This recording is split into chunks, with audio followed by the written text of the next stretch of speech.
Yeah.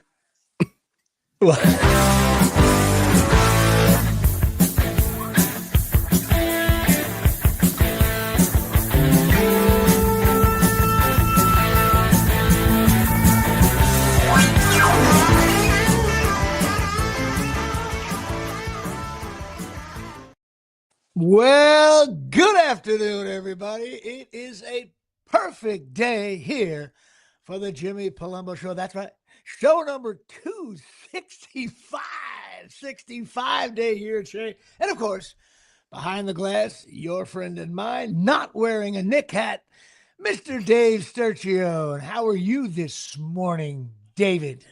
Bitter, pissed. Yes. Well, I channeled my deepest depths of Jimmy Palumbo last night when the game was over. I was like, they stink. It's done. It's over. I'm like, I was beside myself. But there's such, you know what though, man? The Knicks are such a better team. They are. I'm sorry. Anybody who says they're different doesn't know ball. Like, they're a better team. What they showed last night at the very end of the night was just pitiful. Just pitiful. All right. Well, we're gonna have a whole segment dedicated to your New York Knicks.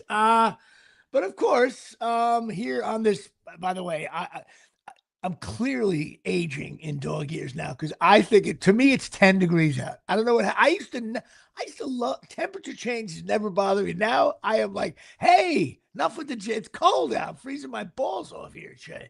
But of course, 265 means 65, and that means your friend and mine, Mr. Bart Oates. Bart Oates over there, 2 Super Bowls. Ron Stone. And what is the unique thing about Ron Stone? That he played for the Raiders and the Niners. I don't know. No, what's played for the Giants and the Dallas Cowboys. Ron Stone? Offensive lineman. That had to be early 2000s. Yeah, a long time ago. Yeah, they stunk back then. Of course, I just had to say Ron Stone because that's something that Tyson Hogan did not put in his notes there. And also we have Elvin Bethea, Hall of Famer, who's a very good player, and 105 sacks career. There you go. God bless. And then we've got Dave Butts. I love the names like Dave. If your last name is Butts, okay, and you have a child and he's clearly large. You know what, Dave Butts, this guy has to play in the NFL. That's just you don't have a choice. Either that or change your name. Nobody's like, here we are at the Wimbledon here, Dave Butts serving for the lead. That doesn't happen. You know what I mean? Dave Butts, prepare. It's like, not golfer either. Dave Butts along the near side. He's leveling people here. First down here. Watch the pulling guard. Yeah, the other guy, Tom Mack. We've got like Butts and Mack. These guys are football players. Then, of course, we have Nestor Cortez here at Shea. And then Phil Hughes was on the Yankees. Phil Hughes doesn't get enough respect. Okay. I love Phil Hughes. I could see. My boy Anthony Circa, he's not listening, but he could have thought that he walked on water. Okay. Like, that's how much you love Phil Hughes. Not for me. You know who Phil Hughes was? He was the guy, this guy can throw 100 miles an hour straight down the middle and belt high. By the way, when they're major leaguers, they can hit those. That's exactly how I felt. It's like, oh my God, this guy was so good. But oh God, Stanton would have ruined him. Then we got Clyde King, front office executive at the Yankees and also pitching coach. And which is funny to me. And Venditti just drove off the road. That was for Venditti. And also, there was a lot of celebrities born in 1965. And that would be one, Jimmy Palumbo leading off the celebrity vote there, but also Ben Stiller, whose daughter is in this TV show I'm in. I'm playing her Uncle Lou. There you go. Connecting it all together. Then you got Brooke Shields, who I met. By the way, I met Brooke Shields back in 1996, and she was still calling for the ball, by the way. Yeah, I was going to say, Brooke Shields, man. 8 seconds ago, it's going inside Brooke Shields. Turn around. Yes, out of town. Charlie Sheen, born in 65. One of my heroes. Kevin James from what the hell is that? King of Queens. I know him and Gary Valentine, his brother. Also, Dr. Dre. Me and Dr. Dre are the same age. Like, how funny is that? That's just funny to me. And also, Tommy D checking in. Johnny Drama loves Brooke Shields. Do you remember that episode? Yeah. Where he's like, share a kiss, and I'm playing your sister. I know. So great. Great, Tommy. Good reference. Good one there, Tommy D. All over it. Sarah Jessica Parker from Sex and the City. I did a scene with her. Ah, in yes, Sex the and horse. City too. No, Sarah Jessica Parker. If you, she's a tweener to me because sometimes in certain things she looks like she's a 10, and all of a sudden she needs to Oh, talk it you know over. what she looked really good in? Hocus Pocus. Dime in Right, Hocus you go. Pocus. And then she And gets to Sex in the City, and I'm like, ooh. she was on. Nah, I mean, no, listen, you know what? I mean, I had a big three. She'll drop a three on you sometimes. One. I don't know. She's all right. And also, Slash, who I met with Artie Lang one night having dinner. And by the way, I tell this, I've told it on the air before. You got to call him Slash. And I'm sorry, man. You can't, like, when a guy, you feel like going, like, dude, is it Ron? What's your name? Like, I get, like, there's something, you calling someone Slash, like, Slash, pepper, like, I'm sorry, Slash. What the, I should know his real name. Where's, do you think Seal has a real name? You know, stuff like that. Or, like, you know, maybe, like, you know what? It's like, dude, it's Derek. I mean, it's like, no, what? So his real name is Saul Tyson. That's his name. Stuff from Slash. No, is it? No, wait. Listen, Or maybe Tyson, like he was if referring you're to going to my be our Seal. producer, I need a little bit more. I need his full birth name. Google it right now. Can we also get his origin and date of birth? That's the thing. So they were all born in 65 with me, a couple other people that I don't even know. But anyway, that's it, 265. But of course, and I lost it already. Here it is. Sam. At Shea. Good afternoon, sir. Oh my God, what the hell did I do? Jimmy's a mess. I'm a mess here. What did I do? Oh, here it is. At Shea. Baseball card segment here on the Jimmy Palumbo Show. So number 265. I did not know this guy, that I realized he played an awful long time. You think you know the major leagues. Anybody out there who thinks they know baseball, and then you come to this show and you realize you don't know shit. Do you know this fella? Ismael Valdez. No, of the famous Valdezes? No, not a fucking no. He's known as the Rocket in the Mexican leagues. 12 years in the bigs, from 94 to 2005. Righty pitcher. He was 104 and 105. I started thinking about it. You imagine when he started, he was 104 and 104. And he was starting, well, probably at the end of his career. And did his wife go, honey, you know, if you win this one, you're 105 and 104. You're like above 500. So is Eli Manning. Eli Manning had that kind of problem toward the back end. With a 4.09 ERA lifetime, 288 starts, which is a lot of starts in the bigs. In 1996, though, 15-7 with a 3.32 ERA, 173 Ks with the Dodgers. He played with the Dodgers, the Cubs, the Angels, Texas, Seattle, the Padres, and the Marlins. And a season with the Toronto Argonauts. Exactly right. It's my favorite season of all time. And 1995, postseason in the NLDS, he went 7 innings. Of no-run baseball. Of course, they got swept in the series. And in 96 in the LDS, he went 6 innings, got knocked around a little bit. But overall, playoff 2.03 ERA. He was traded one time with Eric Young, who played baseball at Rutgers. Eric Young, former, he was a Dodger. But then he did a signing at a dealership that my mother was working at, and I met him and got a poster of him. But for whatever reason, when he was playing with the Dodgers, they didn't allow him to sell posters of him playing with the Dodgers. So like all the logos were removed. And I had this random Eric Young like blue, uniform. I'm like, and now this is going to be for my buddy Hank Heidacher and my brother. This little segment here on Eric Young. I was there the day he decided he has to play baseball. He used to return punts for Rutgers. He's a Rutgers guy. Okay. He played football. He was very good at football.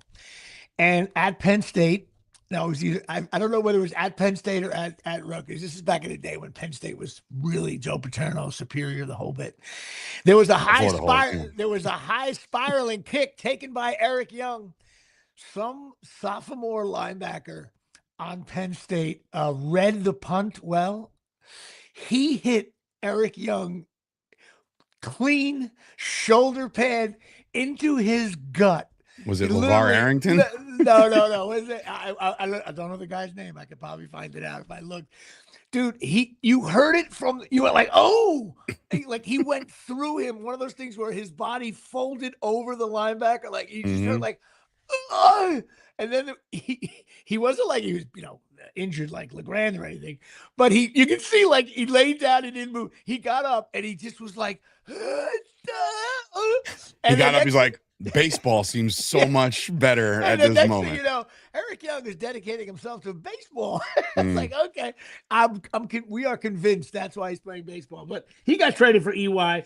Also, he was 20 years old when he played in his first game with the Dodgers.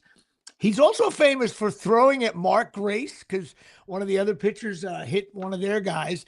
And not only did I love this about old baseball, he threw at him really inside a little chin music, like knocked him down.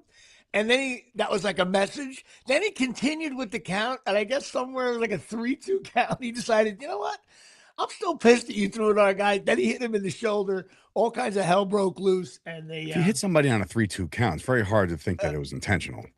You know what though? Like, supposedly it was. According to what I read, it was. He's still pissed, which I get respect because he's one of those Mexican league players. They don't mess around. It's like that loyalty to the game, and he got suspended for 6 games, which I don't even think they do that anymore.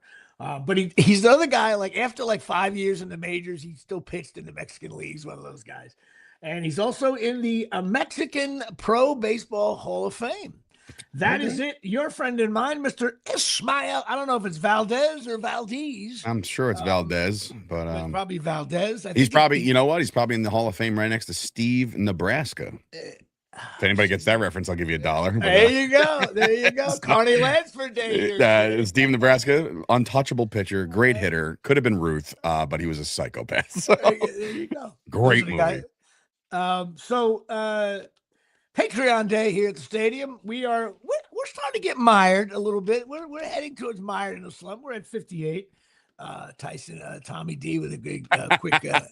I left my heart. You can't do that. This is his closer. Steve, stop. The references are so different than mine. It cracks me up. Wait, so you're saying you never saw Scout? I did. Oh, but like, right. I don't know. Okay. Well, it's one of those cult classics, I think. It's no beer league, but it's but like when he goes to the doctor's office and he's like, you got to go for a physical, and he just starts dropping his pants, and the girl's like, what are you doing? And he's like, it's a physical. And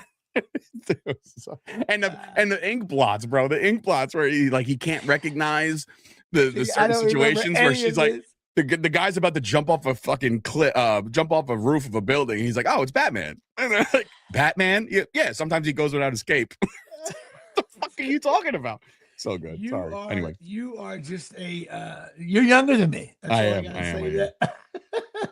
Oh, by the way, Sam, Steph's in Milan right now with the whole. I guess it's not Fashion Week; it's something else for all the furniture lines and shit. Bro, she sent me a video of the line to get in to see the stuff that she designed. I'm nobody, by the way. Oh, really? I'm not really the cool. star in this family, by the way. Well, listen, Miles goes 2 for 3. He's got you beat. So that's tonight. Hey, Miles, checking in again.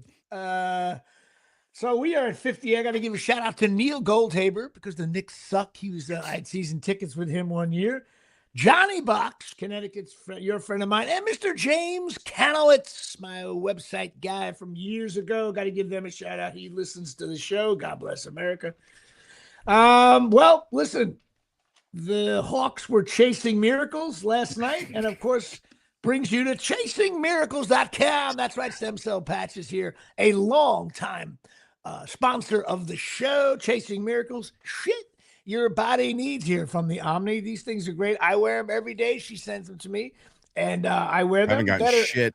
I know. We still I gotta talk to her about that. There's no better walking billboard than me. So let's not get it twisted. I'm gonna get her to send you stuff. Mm-hmm. I'm gonna call her right after the show. I bet. I will. I'm gonna get it done now. But this stuff is shit your body needs. Better energy, non-invasive. They're stem cell patches. They do a lot of different things. A lot of athletes use them. A lot of swimmers, a lot of tennis players. They do a lot of good stuff for you. So go check it out at chasingmiracles.com. Well, okay.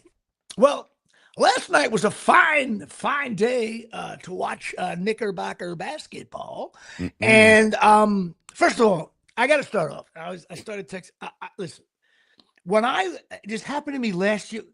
I'm a Knicks fan. I get into it. I watch the Knicks during a regular season too. Not as crazy as most people, but I do. I like watching. Nobody does. It's just like Okay.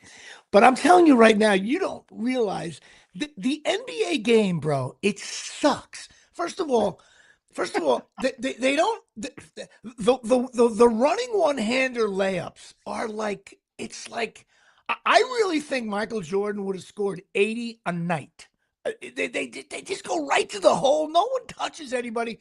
It's in the 3-point shots, and because when you're missing, the reason why if the best team in the league plays the worst team in the league, the reason why they're up by 12 at the half is because the shitty team didn't hit their threes. And then when they hit their threes, the score's tied for a little bit. Then the good team hits it. It's just this 3-game back and forth. The game stinks, and college. Everybody's like, it's not like the college game. Yes, it is, because these guys were playing college basketball 3 years ago. It's the same shit. I know the game sucks. You just said you were aging in dog years, and you just did it again. But I will say that, like, even when I was growing up, learning the game of basketball, and I wasn't good. I was a short white kid, so I had a shot. That was all I had. But like, I remember when you had to dribble, and I'll just like demonstrate like this. Right. Not now. Now it's okay. And the I'm sorry. I'm sorry. I wish I could do a documentary. Every time someone drives to the hole, they take 4 steps. It's beyond travel. No, you're talking about the gather and the Euro and all the bullshit. Dude, I can't stand that. I have to side with you there. Now, Sam, you're bringing up a big talking point here. He's talking about nothing to discuss. Call the effing timeout. Now, I heard they did not have. Now, that's what I'm hearing too. So I'm watching the broadcast. So the broadcast is like, as he's releasing the second foul shot, he's like, Knicks with a timeout in case they miss, right? And like, so I'm like, okay, they miss. Grabs it, and I'm like, okay, T.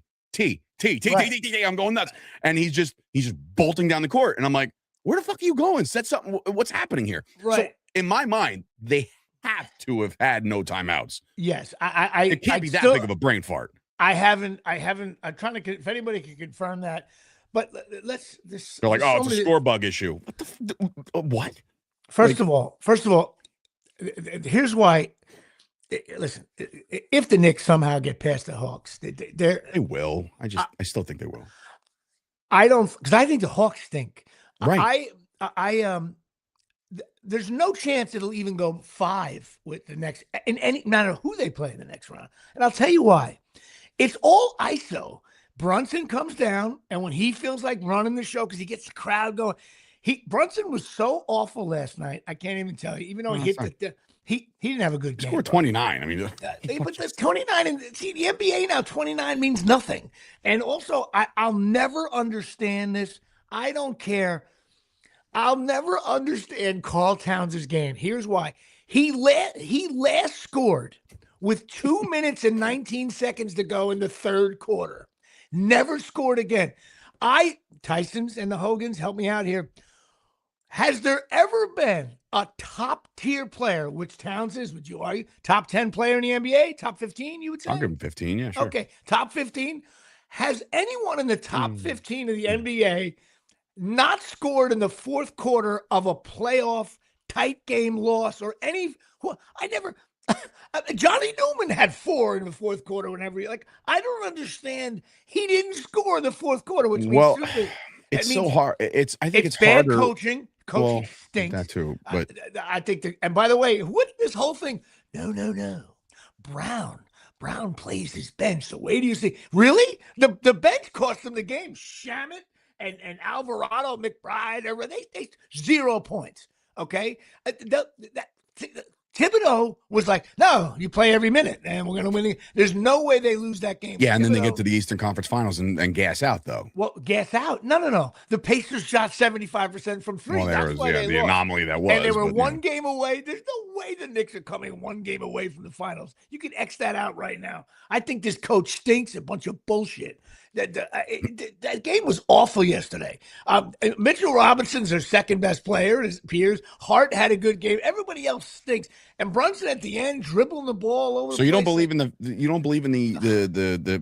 the message you can send is saying there's only one ball to go around. Like, you're asking for Towns to score a bunch, but then that means Brunson's not. But You know what I mean? Brunson's your then scorer at the coaching here. thing, it's like, hey, Brunson, it doesn't work when because and then how about Look at this here. Look at that. Based on StatMuse, LeBron James has scored exactly 0 points in the fourth quarter 37 times during his regular season and playoff career. Timeout. And that's somebody's how goat. many times in the moron's goat, but that's somebody's goat. How many times?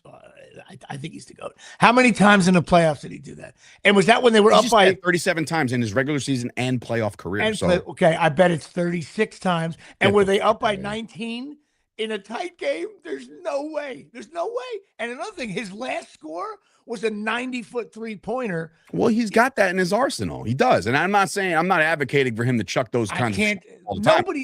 Nick. God, I've never met a player, no Nick fan like, oh my God, I love his game. But yet they can't win without him, and he's great at the foul line. But then it's coaching. Hey, Brown, tell Brunson, like, what are you doing? So Brunson's the coach now? Would his dad coach? To me, I think his dad coaching is a negative, and his dad wasn't that good with Knicks anyway.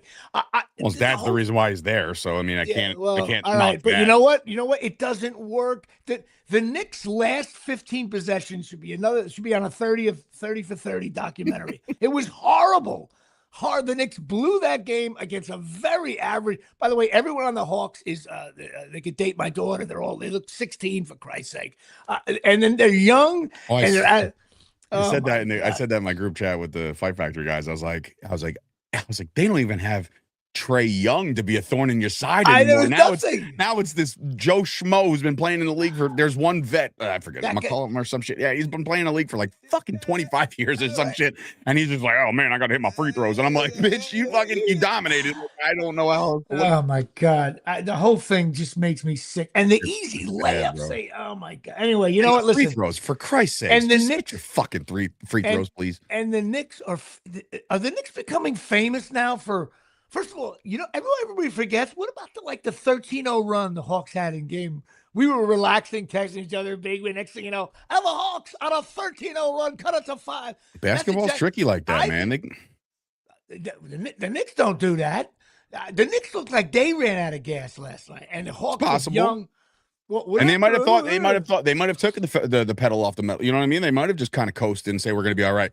But leave it up to the Knicks. That was it. But leave it up to the Knicks to have a chance to win with a 2, not a 3. They could have won if you got a high percentage shot. And Bridges, why don't you take it to the hole? Maybe get fouled. No, you have 5 fucking seconds, so you got to make a decision. But and another thing. Okay, can we just come clean? Bridges stinks. He doesn't. Oh my God, he stinks, bro. I don't care. The guy's gonna hit a game-winning 3 tomorrow. I'm gonna get his jersey. I still say it. The worst firing of a coach in New York professional sports history is still Thibodeau.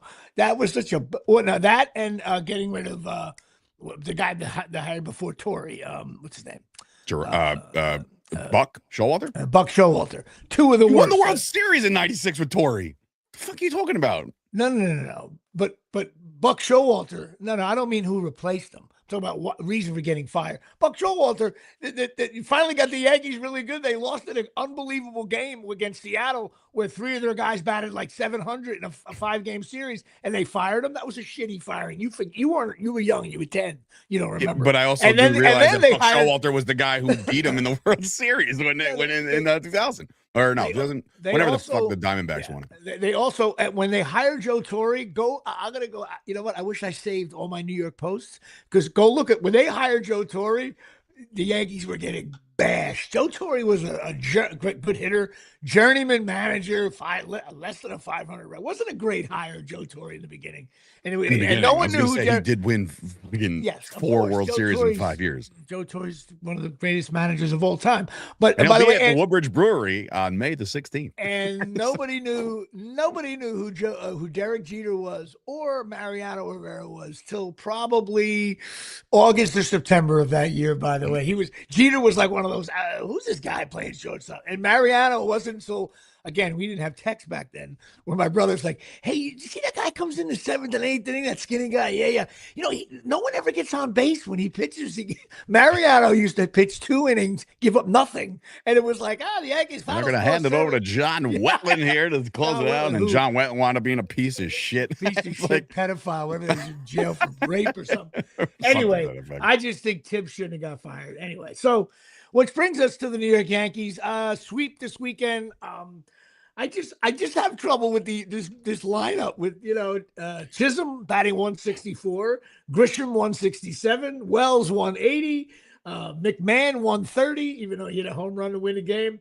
A Goldschmidt at 150, and by the way, Stanton hasn't got a hit since the 4th game of the season. I don't think he went from 400 to 240 and only got 2 ding dongs. Well, listen, I had this exact conversation with a friend yesterday, and I said, when you have guys like Judge and when Stanton's on, and then like you do have guys like Bellinger, and sometimes you'll get a couple string of good games from your catcher, and like they have guys that can put the ball out of the park and drive guys in. It's just a matter of like, you're not going to get the production you want 1 through 9. You're just not, right? But the Yankees have a problem here because it's not 1 through 9. It's like 4 through 9. And so that entails a problem. But I still think last year they averaged 5 runs a game. Now they're averaging like about 4.2, but like their middle relief is garbage. So it's like, you gotta figure something out. Listen, the end of the lineup at this point, Gallo would be batting what, 6th, 5th now? Gallo was. You're obsessed with Gallo, by the way. Because we thought Gallo was so bad. He was batting 190. He'd be like Pete Rose on our team right now. And even Judge is only batting 230, by the way. Yeah, but Judge puts a ball out of the park every night. The first inning. What's his batting average after the first inning? Who gives a shit? I mean, like they just swept the Royals like there was nothing.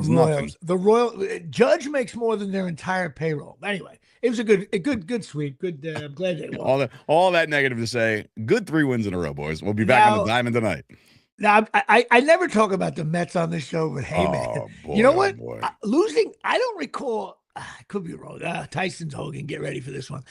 Has the Yankees ever lost 11 in a row? I don't remember that. That's a lot. I don't think so. They 11 in a row. But I will say, what's his fuck nuts was was at MSG last night. Steve Cohen, stay the fuck out of the Garden, buddy. Bring your bad juju and put it back in Shea or City Field or whatever. You mean get out of my fucking arena. Steve Cohen, whose really main occupation is to get a full gambling thing going on at the Queens. Oh yeah. Matter of fact, you know what shit about the Mets. You know what I think's gonna happen?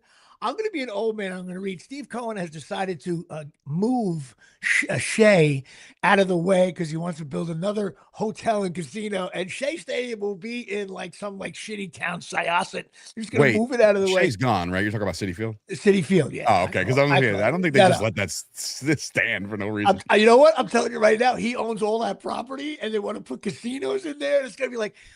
City Field is now in Syosset.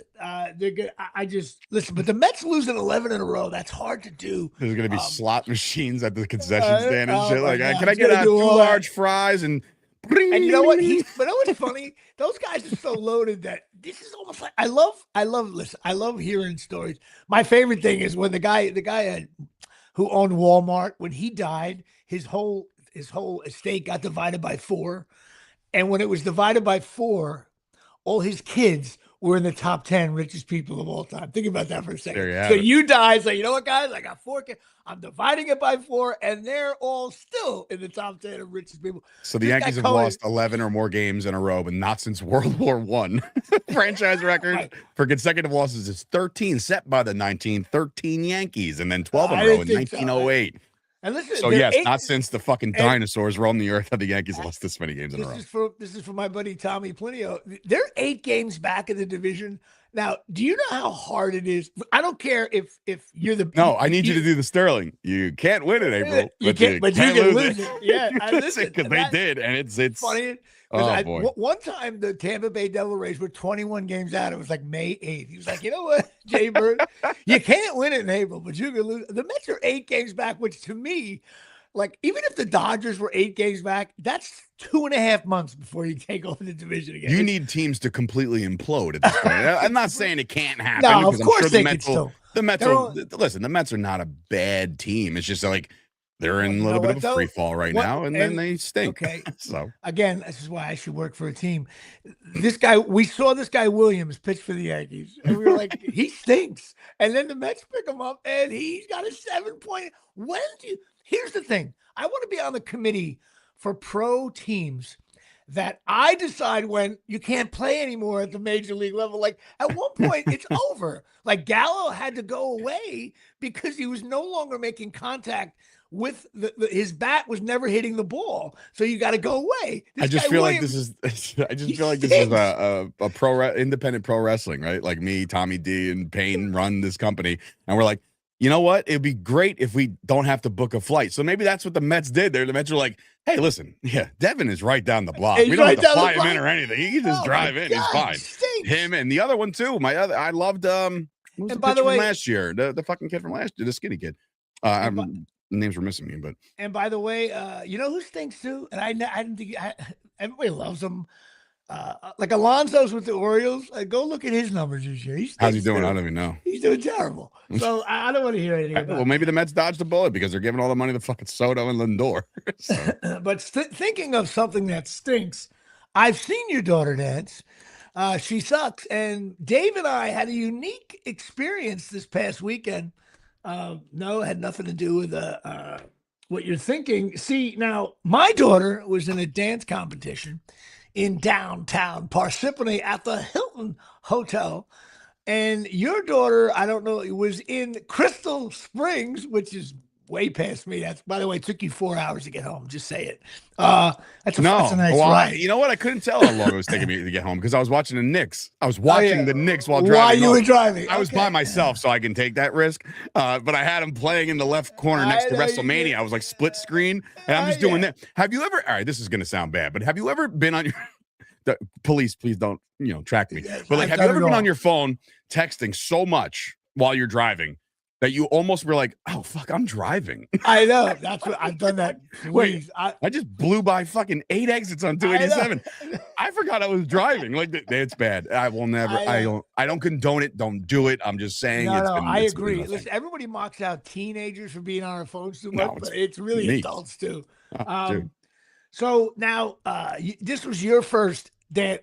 See, you were like the rookie pitcher going out giving three. You were like a young Valdez. And I looked like an aging veteran. Now, your daughter dance was Saturday, right? All day Saturday? It was a Friday, Saturday, Sunday event. We got up there Friday to kind of just get our room, and because she had to be up at as crack of dawn, which, by the way, no alarm needed for her. She was she did a backflip out of bed. She was ready to rock and roll. But did she need help with it? Who did her makeup? Her mother did her makeup. Okay, so I'm usually the one that's a little high strung, right? Like everybody knows that by now.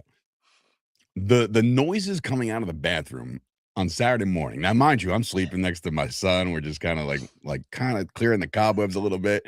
And I just hear this, I want to say monster say, stay still. Don't move your head. I'm like, who is in the bathroom? I'm like, did they hire somebody new? I walk in, I'm like, what the fuck is your problem? Like everything's it's like the gems, they're falling, and this and her eyelashes, and I'm like, oh my god. I was like, this is my nightmare because I'm like, I'll never be able to do this shit. But by the way, did she do the bun? Oh yeah. Okay, now your wife handled that, right? Oh yeah. I can't even do a ponytail, right? Let me explain something to you. This is a PSA. You will, even if your daughter had a competition today and your wife's in Italy, you can't do the bun. It's a woman's skill only. No, I'm checking it way earlier. Hiring you gotta grab a mother or and go, hey. Oh, you mean a cult leader? Yeah, cult leader. I know they're doing the bun thing, the makeup. And you know what's weird? Natalie took an interest in makeup. She still does. She was able to do her makeup to the point where she was doing like young kids like Stella's makeup, like when she was only like 12. And so she does it, but now we're on autopilot. Although we still got to bring the big trunk with all the crap in it, which is 90 pounds. And so I know we put some videos up. It sounds like Stella looked adorable on stage. She and again, I'm only her father, so like of course people are gonna be like, well, you're just saying that because that's your kid. Yeah. we've had you and I have had discussions about the potential of me Nancy carrying my own daughter because of the fact that it's going to cost me thousands and thousands of dollars. Why? Yeah. Because she's so goddamn good. Yeah, I'm not messing around when I say this. Like, she has the skill where I'm like, how does she remember all this shit? I like, know. I still say 3 it now. dances worth. 3. And I'm my like, daughter does oh my God. 9 dances, and some girls do like 14. It's incredible. It really is. I know what you mean. You know, the thing is, I I'm in the crowd. I know you told me to shut my mouth, but I'm in the crowd and I'm watching her do ballet, and I see somebody in the back slip. I'm like, that's it. I know. What do you say? My only advice to you is that the acro part of dance, which is a part of it. Yeah. Natalie never did that because no, she's doing that too, dude. I can't. You don't have the. You're gonna drop dead during one of the events because every time she does a flip, right now it's like a half somersault, kind of like not big deal. She does like a one arm cartwheel, and I'm still blown away by that. I'm like, my shoulder feels like, oh God, you know, like. But now these other girls are doing like no armed cartwheels, and I'm like, what the fuck? Like, what? No, I can't. That scares the hell out of me. I just can't. I'm glad Natalie never got into that. But of course, I was. Before you get into Natalie's, can I just ask you, like, do you understand the fucking scoring system? Because I don't. Dude, I felt like this was Chinese. They're like, I told you, triple high gold stature, blah blah blah. I'm like, I'm looking around like, is that good? No, you don't know. That's the thing. You don't know because it's elite platinum, high platinum, platinum, and high gold, and you don't hear diamond. the word Diamond's a thing. And it depends on what competition it is. Whatever happened to first, second, and third place. Gold, bronze, silver. I mean, gold, silver, bronze. Done. Right. Like, that would have been so much easier. But then I'm hearing like, well, they're gonna qualify for this, blah, blah, blah, blah, blah, and they're doing all this shit. And like, I see like they're like, oh, this group, her hip hop group, they're like, high diamond. And I'm like, all right, that sounds good. I look over to the other parents and they're crying happy joy tears. I'm like, so did we win or like what? No, I don't know. And when the kids are on stage, they don't care. Like, if me and you were up there waiting for an award, and me and you thought we were like a high, and we got a bronze, it was a carousel. It was like, first of all, this is why this country's going to shit, is because I heard the words in 10th place. I'm like, fucking 10th place? No. Like, we're not doing these 8th place ribbons. How about you're there for 40 hours in a row, and then the lady gets up, welcome all my dancers, and she does a little monologue, and you're like, no, get to the high gold platinum thing. Like, I want to go home. I got the car in front, and the lady goes, and then there's a dad behind me saying, I'm double parked. How long is this gonna take? 45. What do you see? It's 45 minutes for awards. I sat through it. I know. They have these other things too. They're called like special. And the girl's like, you know what, this dance, I just thought it was. Well, what do you mean, lady? You gave it a shitty. They didn't get a good mark. There's no like drum roll. There's no like anticipation. It's like second place, first place, and then they come, they get their little ribbon, and they walk off. And I'm like, pop the bottles, the champagne, and you have to know the number of dances. Dance number 138, high platinum gold. Dance number 139. I said, did she react to something? I was like, I got them all ready to go for this weekend. I said, is that us? And she goes, well, you don't know the song? I'm like, no, I don't fucking know the song. Forget about that. Here's another thing. The music. Listen, I'm so glad. The reason why I think kids are attempting suicide is from dance. The music that they play, they take a great song, and then they have some guy on a piano recording some version of this song. Could be like Stairway to Heaven or some Free Bird, and it's like, dun, dun, when she gets there, she knows, dun, dun, and the girls dancing. It's like, what have you done to this song? And then 5 of those in a row, and you're like, and the next thing you know, there's like a fun little 50s song like that. You're like, you don't even care what the dance is. You're like, that was a better dance. I can't. Bro, they fucking there was a one group that did like a 90s tribute, like it was a good mix, and I'm like, I don't give a fuck how they're dancing. Like, this mix is amazing. I was like, this is great. Listen, there was a dance team from Elizabeth. They did took a big job in the city. They went I was like, this is the best dance ever.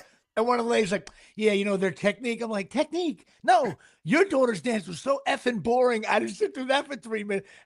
Listen, And then you do, and then you threaten the DJ because he wouldn't play Rock Me Amadeus. I know. There you go. Beer league reference here in Shea.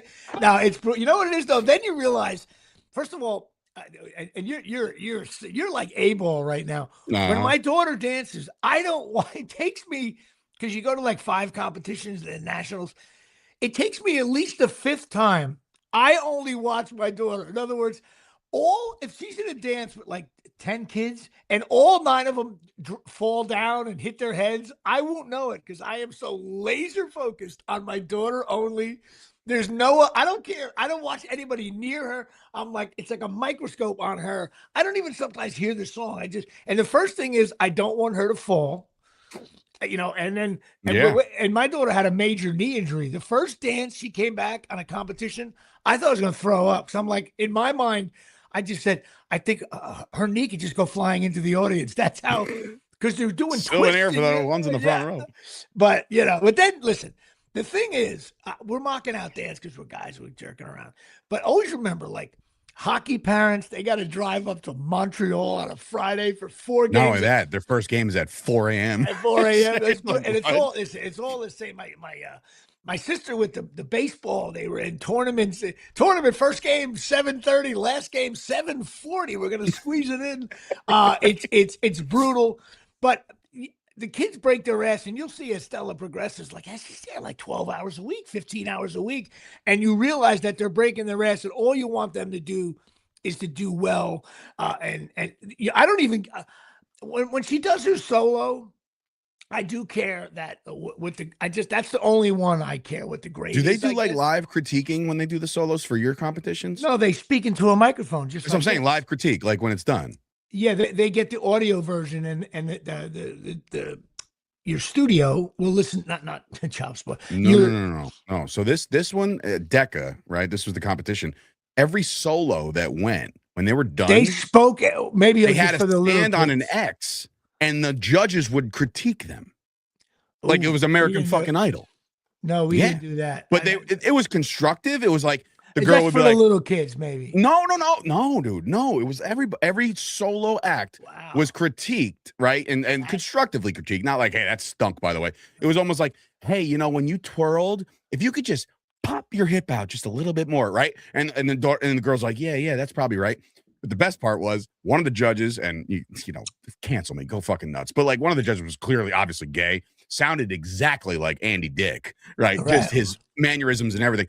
But when that dude starts talking and you're like, hey, man, it's 2026. Why don't we, lay off a little bit of language? He goes, let me tell you something about your legs. Your legs are amazing. And I'm like, hey, dude, she's 13. I know. Calm the fuck down. And I'm like, enough, dude. How about this? You're in the middle of a dance, it's going for an hour. All of a sudden, like, there's going to be a break. Because they got to go to the bathroom. I'm like, no, bring a jar under the desk. Can't you rotate, bringing someone in and call a couple innings? No, listen, it just, but your kids end up, when she does, I thought Natalie did her best job in her solo. She got a decent mark for it, but to me, it was the best she's performed a solo dance. Because last year her dance was a little bit younger in feel for her age. It was more for like maybe a 12-year-old, the way the dance was. And but this year I thought she nailed it even better than last week. So I was excited about that. But it's just a long. I tried to. I got home. I took my phone out and I was like, I'm gonna record this, right? Yeah. And you would think the guys came out of the snipers like, damn. You know what? Hey, sorry. $39.99. You get the whole damn thing, and you will be watching. You're going to be, it's so awful. And here's another annoying thing. The Knick game, I thought, oh my God, there's a bar. I think my boy Ray is in this. Like that might be Ray that I know. Have a seat, Ray. I think that's the same Ray coming in, Ray. He's knocking the Knicks. I don't know if he's behind or he's just coming in to troll, but go ahead. Sorry. He did. He was awful, Brunson. There was a bar like 25 yards away from the doors to the dance place. I was like, 3 TVs. I'm going to go to watch the Knick game. And it was on Amazon Prime. There I am. What bar doesn't have Amazon Prime access? None of them. When's the last time you went to a bar to watch a game, bro? None Well, of it's them been a had while, that. but what I will say is that when there were Thursday night football games exclusively on Peacock or whatever the fuck it was, Can we the be bars clear had about them. this? It's called NFL, not the Okay. NBA playoffs. Okay, there's no But the Amazon. broadcast sucked, by the way. The Prime Uh, broadcast is no good. I don't yes, like it the at whole all. thing sucks. I don't even But like last anyway, night. I watched it on Peacock. They're all like fucking, like, live scoring and everything. I'm like, what is happening well, here? Like, I it's got just, home, but on Saturday, I got home at 12:30 at night. That's how late it went.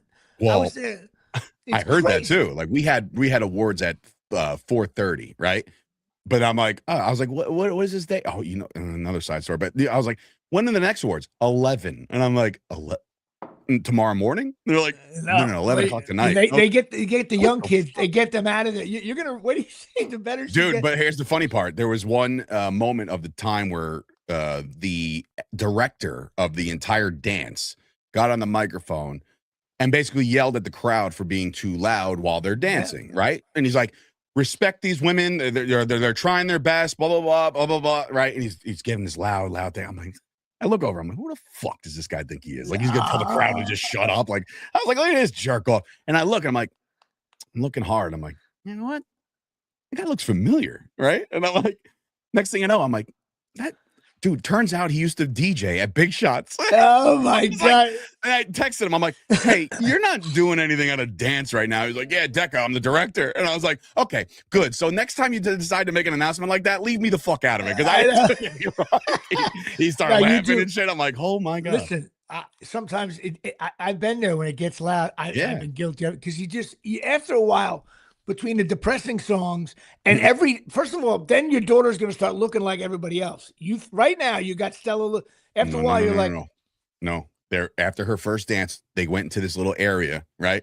And I go and I know where they're at, so I go and I walk up there and I'm like looking around, I'm like, oh my God, there's a million Stellas. I know they all look alike. I couldn't find anybody. And then once you finally lock eyes, you're like, oh. you exhale. Hey, listen, I thought I lost her.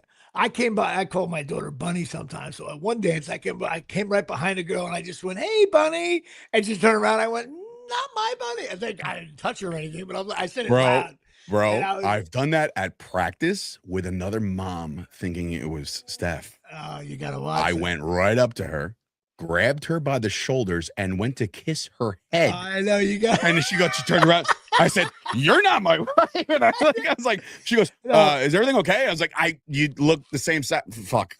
And like, by the way, as you progress with this fine dance world, you're going to see some LSU jerseys from the dance moms. Did I? 6'5", dude, first of all, slender, big, 110% accurate. But then the one person I was most impressed by was a dad that was bigger than me. He was walking tatted up, just like he just got off his bike, and he's walking, and he's got his daughter in one hand, another kid in the other, and he's walking. I said, geez. I look at my father-in-law. I'm like, that fucking guy makes me look small, right? He goes, and then of course my father-in-law pulls the bullshit where the guy is walking the other way, and he's like, yeah, you better get out of here. He just I'm like, shut your mouth right now. That guy will squash me like a bug. And be careful what you say. If there's a dance on and you whisper to your wife, like, you know why? Because right behind them could be their grandparents. You look like a jerk. But I will say the most rewarding part of it, obviously seeing her do her thing and being incredible at dance and hearing her name and all that fun shit. The most incredible thing I think I heard all day was, it's one thing to hear like the parents that are going crazy for all the girls, right?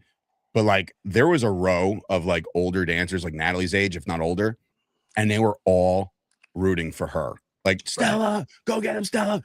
I was like, yeah, the kids are great. Dude, I'm so proud right now. Like, this is the proudest moment of my life. Natalie's great with the younger kids as well. There you go, Tommy. Atrocious. But the thing that the crazy thing is, one thing I've established now as a veteran, I tell dads, like, hey, listen, I will, over the course of the season, I will probably catch your daughter in a dance, but if my daughter dances at 2:36, by 2:40, the dance is over, and I'm out. I don't watch. I go out right into the hallway. Yeah, no, same. Because and then there's lights flashing saying like you can't come in, you can't come in, and then you can come in, you can come in. And by the way, I walk in. This is how I know I'm starting to become a mayor of some sort. I walk into the place, and there's this big, heavy set security guard, and I'm like, look, I was like, I know that guy too, right? I said, do I know you from somewhere? He goes, wait a minute, you're Dave, right? And I was like, oh, Jesus Christ. It's like, you never know what he's going to know you from. But he's like, you're Fight Factory, War on the Shore. Yeah, I helped set up the ring in 2024. I was like, oh, shit. All right, great. I was like, give me a wristband. Whenever I'm hanging out with my daughter, there'll always be like another dad or mom going, Jimmy, we just saw you on. And sometimes it's from like another dance school. And it's like, she's like, Dad, you know everybody. I'm like, I don't know. That's a TV show. And how about this? You remember on Route 35, Vern Fowler Dance Studio? You remember that? No, right by the Colonia Dairy Maid there. Oh yeah, well I know that area. But yeah. I was there. That to me, when I was 5, that dance studio existed. Okay, so one tournament I go there and I see Vern Fowler on the back. So I made a joke. I was like, Vern Fowler Day. What do you guys? You guys a franchise? They're like, no, I'm in Colonia. I was like, wait a minute. That place is still around. That shitty above the muffler shop is still there. You got to be kidding me! We're right behind Pizza Time. We're like, wait do you see the one in Trenton that they do? That's another bad event. Anyway, in other news, spend 30 minutes on fucking dance. I know people are gonna hate it, but listen, whatever. Nah, your parents out there, you guys get it. It's all the same stuff. Same like shit. Lacrosse, baseball, dance, the same. That's shit. another thing. I got baseball practice tonight with the little guy, so he's of course. What are you going to teach him? You can't teach him anything. I got to go down there and teach him anything. I'm teaching him how to stay in front of the ball. How about that? Hey, don't Olay bullshit. You know what I mean? Like, just get in front. It's a sponge ball at this point. Like, just tell him, take it off the chest. Tell him Uncle Jimmy said, don't even bring your glove. You're just here to hit bombs off the tee. That's all you want to do. Yeah, those dribblers are starting to get some heat behind them. But of course, this Sunday is opening day softball. I'm entering my 43rd year playing this fine game of softball. You are the Julio Franco of fucking softball. It might even be 44 years, really, for my first at bat. With the Potbellies of Ramsey, 6 p.m. start over at the Finch Park here at Shea. I haven't done a thing. Matter of fact, we talked about doing some videos. I got to find my bag. I got to get my glove out. I got to get the Glovoleum. Or Glovolium, I call it Glovolium. Put it in the fucking microwave. I gotta, yes. And I did that once in microwave. I didn't realize there's a little metal tag in there. The microwave shook and started to burn. I'm coming from Dan. So I may not Sam is putting in his bets on DraftKings. He says Jimmy Bats 167 this year. First of all, the losing the 30 pounds, maybe I lost some muscle weight, but I know what, I'm actually going to be ready to go this year. I'm looking forward to swinging the bat. But this is just the BS league on Sundays. The Mawa League starts in a month or so. Did you get drafted yet, or how's that? I know they didn't have the draft yet. Oh, I can't wait. We're gonna have a fucking ESPN special on that one. Oh, for sure. I can't wait. That's gonna be fun. So my brother played into like a charity game over the weekend, and he hasn't lifted a bat or anything in like I can't even tell you since we played at Chop. Like he hasn't played in a long time. And I'm getting videos sent to me the same day as Stella's thing. That's why they couldn't go because he had to do some charity thing. And he is motoring around first and second. And I'm like, my knee just tore watching you round second. I know. Holy shit. That's the one thing when you warm up, I got to do 2 things always. Stretch. I have to, but no, I don't do that anymore.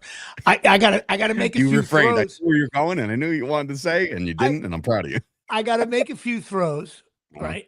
And most of the time, depending on where I'm playing, I just gotta make a few throws, and I also have to. Because I got to run. I got to be like that guy in the major leagues when they're in the outfield. I got to act like I'm running down to first. Because last year I got up, froze. My body was frozen. Okay. And then I hit a chopper to third and I had to run down the line.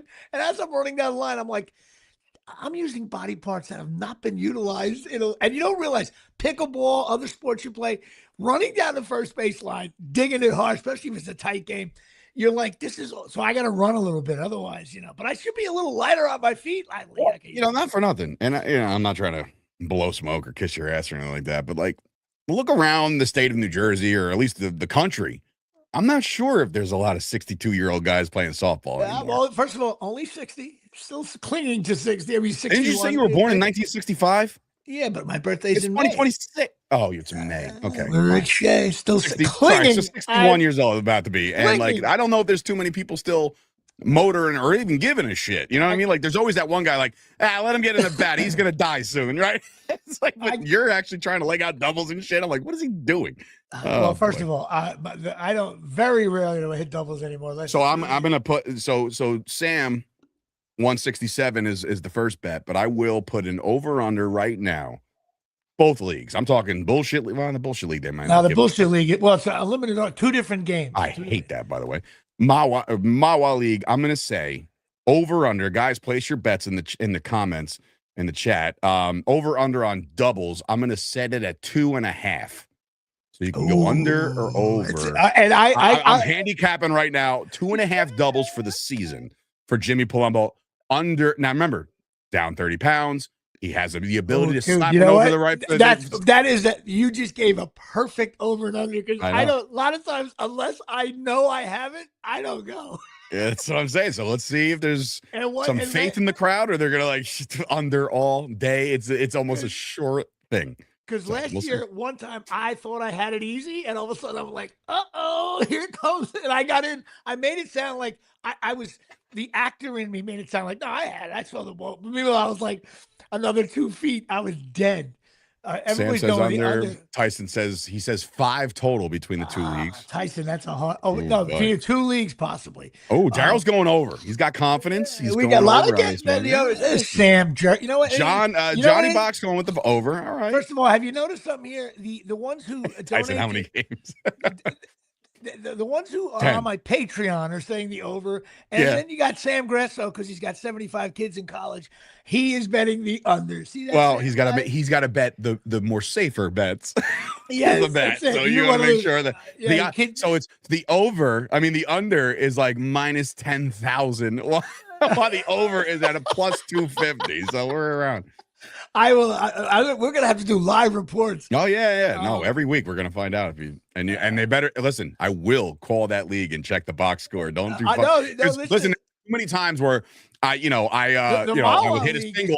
I would hit a single and the ball would fly over the first baseman's head, and then I'm like, "Ooh, there's 2." You know, like that's not a double. That's not a double. In Mawa League, they do publish the stats, so I will be all over that. I played with Jimmy. He was always happy with a long single. That's true. That is true. I pulled right up. I've been told that when I hit the ball down the line and I hear my bench calling 2, and I'm like, get the fuck, you're out of your mind. I don't even know how to slide anymore. You know what? I told the guy, both guys, listen, sliding for me is just like a theory now, like the Big Bang Theory. Because I told her I will not slide unless it's bottom of the 7th. It's like money on the line. I'm afraid everything will just crumble. Like it'll look like an erector set. Oh my God. I remember there was that one video we shot way back when Chop started. I remember Chris Gucci's one line in this one thing where I was like, well, in case he's got to slide. And he looks like, slide. Referring to you. Slide. Like, what are you talking? Right. Oh my God. We did a video of me buying sliding bands. My daughter's like, Dad, what are you buying? Sliding. It's right next to the rice. Oh my God. Big bag of rice. What else we got here? In other sports news, this is totally changing subjects here, Shea.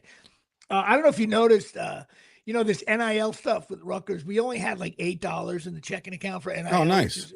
But now we have a whole NIL initiative thing, and they just hired a Nike executive, the guy who founded Yes Network and was president of the Nets for a long time, and some other big ass people to run this. So I think there might be some NIL money coming. Well, the algorithms must be talking to me, because the last couple of days I've been seeing report. I haven't really clicked. I always feel like they're clickbait reports, but then it says NJ.com, and I'm like, well, maybe it's got some. No. They're saying Shiano. This could be it. Well, Brian Fonseca, who I'm trying to get on the show, he just came out, and people said, oh, he's clickbait, trying to get people. You know what though? Finally, there's 3 writers that cover Rutgers for NewJersey.com. And finally, someone, I love that. Listen, he probably took a chance. He probably was trying to cause commotion. But what he said was like, hey. Well, I've been saying it for years. I'm like, so what? Like right now, star appeal, that's Greg Schiano. That's dimmed a little bit. No, when you can't get to a bowl game, you know what I mean? Like, or you're invited at the last second or some shit. Like, it's really a weird thing, because he averages in 17 years. He's been coaching a third of my life almost. He averages 5.2 wins a year. I'm sorry, like that's what it is. 99 wins in 17 seasons. That's awful. Oh my God. Now this is gonna age me, and I'm pissed that I don't know. He was he the coach for the Louisville game? Yes, for He sure. was, right? That's Yeah. right. Okay. The Louisville game was a culmination of it. That's what I give him credit for. When he showed up, it was like it was like landing on. You see those Mars movies? That's when Shadow arrived. That's what it was, and Bring he back definitely Saban. built it. I give him credit for that. He had to like. Not only did he have to forget about coaching, that was the last thing he did. That at the end of the day, like, we're gonna do it down and out. Like Just he a had to waste, go. man. Yeah. He had to actually like make phone calls to get like things built and equipment and cones to set up like There we with go. yeah. So we had to do all that stuff, and I give him credit for that. But even at the last 5 years, and Greg Shannon won, I didn't think he won enough. He went through bowls that were very average, and he couldn't get the players. Penn State eats his lunch every year, still does. I wonder. And I mean, I know this is a joke probably from Tyson, but like, can you imagine Nick Saban saying, "You know what? Fuck it. Like, let me go to New Jersey, see what I can do over here." Can you imagine Nick Saban as the head coach I know, of but Rutgers you know what? football? You know what to me taints Nick Saban? He's on these panels talking about NIL. I feel like I would love to be a member of the Jimmy Palumbo press. Hi, Jimmy Palumbo Show. Hey, I'm Jimmy Palumbo. Hey, Nick, see, what happened was when you were coaching, you had NIL your entire career. It just wasn't legal. It just wasn't legal. And now it's legal. So now teams like Rutgers can actually pay a guy more than you do. And so you're not getting the players anymore. That's why, like, SMU is paying top dollar for if Miles ends up being a wide receiver and SMU calls, take the money. I mean, it's different now. And Miles is going to be either a tight end or a guard. He's got know. this tight thing that I think is just going to stagnate. So we'll talk briefly about the NFL draft because it's Thursday. The Giants made people that love the trade, they got rid of Dexter It is Lawrence. a fucking it's you know what? highway robbery. I get what Cincinnati's trying to do because Cincinnati gave up 75 points a game last year. So they're just saying we're going to load up on defense. Our offense scores almost on every possession. Let me try. I get what they're doing, but for the Giants, do you? It's like I do. This They're loading fat up on fuck defense. showed up like 400 pounds overweight last year, and they're like, you know what? He's definitely worth the 10th overall pick. Let's give it up. Like, what? I think he'll have a decent year next year. But listen, new coaching staff, new regime at the Giants. The guy doesn't want to play here. He wanted more money because I understand that part. I understand trading him but away. a 10th I just pick, didn't think they were going to get the 10th pick for him. Well, that's insane. How bad, Micah? The Cowboys should have got more than that. You agree with that? No, we got 2 firsts for Micah Parsons, but like we got one comparing Lawrence to. But the problem is, the comparison is only heavy because it's the 10th pick in the draft, right? When we got that first round pick from Green Bay, I'm like, that's wonderful in the 20s. Like, all right, great. 10th pick. I listen. The bottom line is pick overall for Dexter Lawrence is literally like Harbaugh had him somebody at gunpoint and it was like, you're gonna make this deal or you're done, right? It's like that. I'm curious to how. I actually hope the Giants. I hope they pick. I really think they should get another lineman. But the thing about linemen, we always laugh about that. You pick a lineman, right? Everyone's like, sexy, but whatever. And all of a sudden, like 4 years later, you're like, hey, who's this guy? Jimmy, do you remember that second round pick we got? Yeah. The guy from Iowa.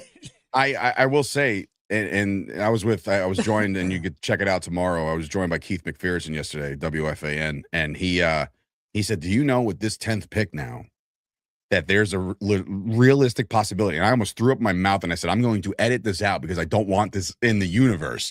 There's a chance now that the Giants can land a Sonny Styles at 5, and then at 10, they wind up with Caleb Downs. The 2 best players in the fucking draft could be on the Giant. And I was like, oh my God. So now I'm thinking like, all right, Jerry, you're going to die soon, dude. Let's pony up. Let's get rid of the first 2 picks that we have. We have 12 and 20. Right. Get to the 4 spot and get your guy. You know what, though? You know what happened? The Cowboys will do something. The Cowboys are going to end up picking 9th in the draft. So make a trade and take the guy we want. Well, listen, it doesn't take as much as what we thought back in the day. We're just like, to move from 12 to 3, you just had to give up the next 18 first-round picks, and you moved up. And you're like, oh, that was so dumb. Now it doesn't take that much. There's like a whole little grading system or whatever where you can be like, I'm going to trade you my pick at 12 to move up to 9, and I'll give you a fucking 4th next year. And they're like, yeah, done. And also, as we always talk about, you really can't judge the draft. Do you know the Cowboys in the last, I think it's 6 years, they have it's considered the best. Their draft has been the best, and they I haven't. mean, they've had for every big hit, there's like 3 misses. No, but they're ranked number 1. I just read it twice. Whoever their picks are, the Giants are ranked. Like they draft 20, well, but 28th. then they don't.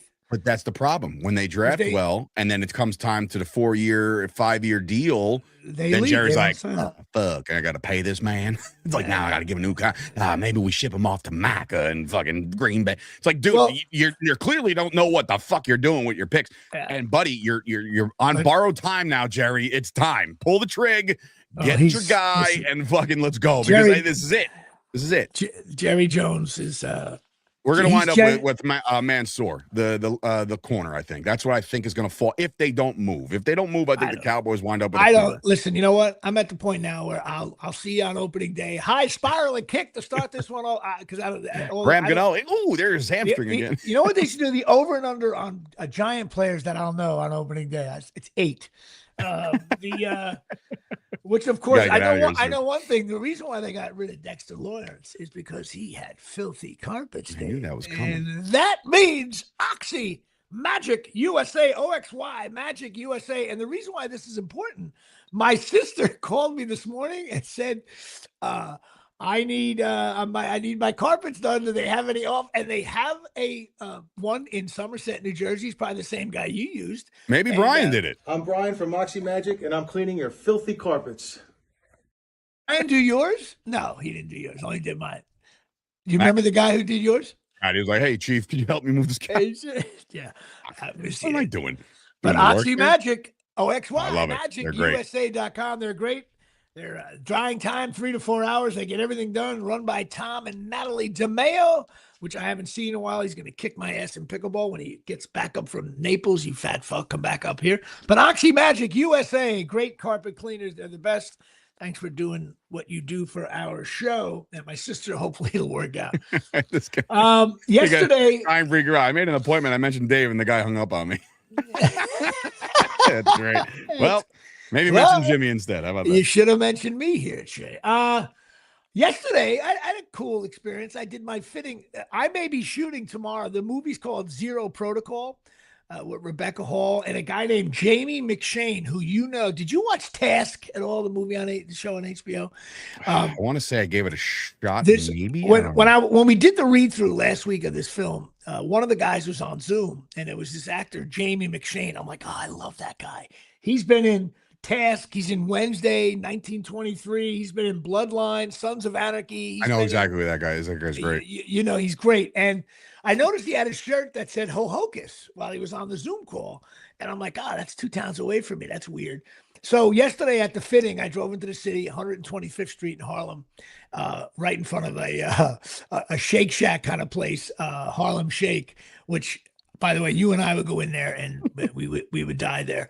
They have all kind of, you don't eat meat, but I wanted to get like 80 shakes and walk out like a fat bastard. So what the hell does that got to do with me eating meat? What else? What are you going to get at a burger shop? You said shakes. They have shakes, but there's also hamburgers. Well, then I'll get a fucking shake. You're like, we would die there. Okay, good. Because I would overload on the shake. Maybe you'll get the flounder. You're welcome, Tyson. Who do you think runs that guy's life, by the way? You think Jimmy had the wherewithal to post on a story? Come on. Well, I did send it to you. I tried to get. First of all, it's up. It's up in your story. What's the over and under on me taking selfies in this year? It's 4. You're also showing that, like, again, I got that picture and I'm like, what? He's fucking 18 pounds, like. You look so fucking. You look like you're a rail. I was like, "What is this guy?" I look like I'm not well here, but yeah, right. You look like H.I. Vizzle, and I'm like, "Hey, yo, all right." Looks like shit. He's too thin. That's why I got. But this guy was so cool, so I actually caught him. He was going in to get his fitting right after I got out. I'm like, "Hey, man." He goes, "Hey." He could obviously see the room when we did the reading. I said, "What's with the Ho Hocus shirt? I'm from Ramsey." He's like, "Oh man, that's where I grew up, you know." And he was telling me that his father owned a place. He goes, "My father owned a shop in Ho Hocus." I'm like, "What? And he goes, "It's kind of unique. My dad made microscope parts." I'm like, "That's an odd thing." He goes, "Yeah, I worked there for years." We had this really cool conversation. He was funny because I was like, "Dude, this is." this movie has like zombies and people running all over, shooting each other and all that. I said, what kind of budget is it? He goes, I don't know. He goes, it can't be much because I'm not making a lot of money. And I looked at him, I go, if you're not making a lot of money, what do you think I'm making? He goes, yeah, if you're not making a lot of money, I'm paying them to be on the show. I just got a milkshake. I lost my shirt on this show. But and then of course they doing the fitting. I'm wearing suspenders. I'm gonna look like such a boob. I'm playing a janitor guy at a place that in a zombie movie. That means you're gonna get off, aren't you? I don't actually. You can't rely. I know you can't reveal. But that's gonna be great. Like that, but I'm all right. That's what I'm talking about. No, but it's a pretty cool movie. I mean, it's nuts. So it's called Zero Protocol. But we may shoot it tomorrow up in Beacon, New York, which is about an hour north. How is it a May shoot it tomorrow? What is this? Well, beer that's league? because you know why? Know? The weather tomorrow is supposed to rain. So when they have rain, so they want that. Move it. But meanwhile, I'm like, well, when are you gonna let me know? Because one time on a TV show, this happened. They didn't let me know till midnight. And I had to be on set at 7 a.m. I'm like, how about a little hand in the face here? Like, what do you mean? Like, you're waiting up all night to know if you got to get up early. You know? Dude, I'm a very structured individual, and when I tell you, every time I'm like, I ask them, hey, Steph, what time's the competition? Oh, they don't let us know yet. I was like, it's in 2 weeks. Like they're like, no, we're gonna find out on Thursday. I'm like, oh, this Thursday? No, next Thursday. I'm like, so they want me to adjust my life in 24 hours. I'm like, listen, no. You have no life now on competition weekends. It's over. Where do you see? And right now you're all right. You should three dances with the kids earlier. But once she gets rolling, man, you'll see. Well, correct me if I'm wrong. Dancing season is spring, correct? Always. Yeah, generally there's mostly like from February to June. Really, what it is. Right, really, honestly, March to June. Then I'm clear for at least Sundays. I'm good. Yeah, but then there's we're doing the Nutcracker this year. Oh, they're doing the Nutcracker. Suck my Nutcracker. Dad, do you want to be in it? Do you want to be in the Nutcracker? Oh, dude, Sam, trust me. I am at all costs not joining these cults. You could tell, and I actually called the woman out like 3 weeks ago. I said, I'm not joining your fucking cult. And the parents, yeah, go ahead, man. Dude, first of all, I've been so right about I'm never wrong with this. Because if I thought you were a shitty dad or really, and there's some dads who are like, I ain't going. I'm gonna be with my son. There's dads I know. Miles, bro. 8 hours straight, didn't say boo. And I was like, hey man, you're doing all right. And then when that 8th hour hit, he's like, I'm like, well, listen, whenever there's a little boy at the event with their dad at a dance event, I always go right up to the little kid and say, hey bro. I give him a fist bump. I'm like, you're the man. Yeah. He's like, no, it's okay. But you know what they have? They have all kinds of contraptions. They let the kid in. The way you see the little game iPads you're going to have for the kids to occupy his time. I mean, he had a race car. It was everywhere. People were getting but eventually, though, here's what's never going to happen. You may be, I got to take care of my son while my daughter dances. That may happen, but it's going to be because your son has a game, and it's going to not just be a game. Like if your son has a 9 a.m. start, what you're going to do is go to the game, and after the game, get in your car and drive. I had all intent. To do that, and he's in T-ball. Like he had a 9 a.m. game that we had to skip, but only because Stella's first dance was at 8:55. But if they said Stella doesn't dance until 1, you would have done them both. I'm double dipping. Yeah, absolutely. And some dads do it. I see them running all over the place, and that's what you should do. That's what it is. Yeah, I know some dads are like, I don't really like going to the dance. My dad didn't miss a fucking game. My dad never missed a game. So it's like one of those things where it's like, I told you this already. I've fucked up enough in my life. Like this is the one shot I got to be the MVP, and I'm going to do that. Speaking, also, I gotta get my daughter. we got to get done with this. Beer League Last Licks, the rewriting is going on. It looks like Dave's third show is going to be in 3 episodes. That's very good on that. Of course, Dave sent an email to the lady. I'm unavailable all July. I get this phone call. Who's this guy, Dave's? I didn't know. I read it wrong. He goes, he's unavailable the entire month of July. I said, no, I think he's got a couple of things going. I got 2 things going. I got a vacation the Sunday after my event, but then I have my event on the Tuesday. But I looked at it like there was like 4 blocks, and I was like, well, if I'm not available for 1, I guess I can't do block 4. And they're like, I reply, I'm like, yeah, I'm a big turnaround. I'm only available for like fucking 2 days, so get my scenes in and I'm out. I had no idea. I really didn't. And right now, I'm also fighting another thing. I have the largest robin redbreast on my deck right now who built a nest the size of a Honda Civic. Oh, just And it's like, you can't do that. There's eggs in there and shit. I mean, this thing's, this thing, I open up the door and it comes at me. This thing, it's there might be, there could be a bird death going on my deck, but I can't. It's a little, I can't get rid of it. Send fucking Johnny's also, cat. You know what? I should. Only thing is the Jeter? cat will kill me. Also, I'm watching that. Did you ever watch the show Brockmire? Dude, great show. I've watched it in like season strings. 2. I've been in strings where I don't know storylines, but that dude, first of all, the guy's great. Like, he's great. I'm convinced. That's your life? Yeah. Yeah. Because when I did every time I see it, I'm like, it's Jimmy. When I did sketch comedy with Artie, we were doing the announcer thing. We announced certain things, and when he's sitting there waiting for the bus, just going, "Well, it's a perfect day here." I'm like, "That is me." I know. Imagine you doing Brockmire. That was your calling right there. You missed that one, but the show's just okay. It's kind of it's okay. It's a fun show. It's not. It's a fun show. It ain't gonna win no like best series, but like Amanda Pete's thing. When you don't want her starless when she starts hitting I love Amanda Pete. She's in Saving Silverman, right? That was one of my favorites. But I do like the show, and also. Don't forget, if you can't see shit, Absolute Eyewear, 42 Main Street, Woodbridge, New Jersey, 732-326-3937. They have all kinds of things right there. Aging Nick. Charles Oakley will be there occasionally. Totally dropped his name right there.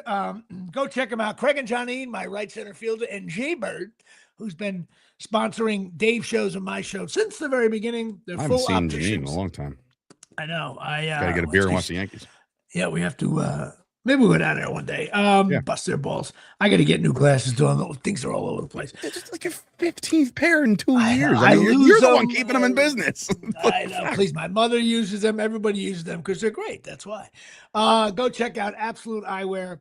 They got everything on Main Street and Woodbridge, down by the train station near Woodbridge Brewery, where like every aging Yankee goes and signs autographs. May 16th, bro. They stacked it.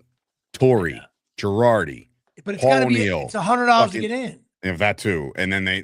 But here's the thing. I looked at the lineup and I'm like, wow, all the 90s. Yeah, they fucking invited A-Rod. It's like he's the one. I'm like, oh, so he's the outlier where he's gonna fucking charge $400 for an autograph. Like, knock off. No, but I thought once you're in for the $100, then you have to pay for the autograph. Yeah, that's how they make their bread, bro. That's I get just like any other wrestling show, bro. You pay $50 to be in there, and then you pay for autographs. That's how they get you in the building. Wow, who would do that? These psychopathic people that are going to put all this shit on eBay when they're done. You know what? I think Jimmy Palumbo, I think Johnny Trino should join Paul O'Neill. And listen, I think I'll get more autographs with the Yankee fans. And, and Mariano A-Rod. too, bro. Mo's going. Their lineup is insane. Yeah, and I looked at the prices, but it's so funny because they have this, right? And then like 2 weeks later, and this is false, but they've had them. They're like, and then come see Jim Lehretz for $25. It's like, oh my God, that's what I'll do. Who's paying $25 for Jim Lehretz? I mean, we are tied. That's what I would.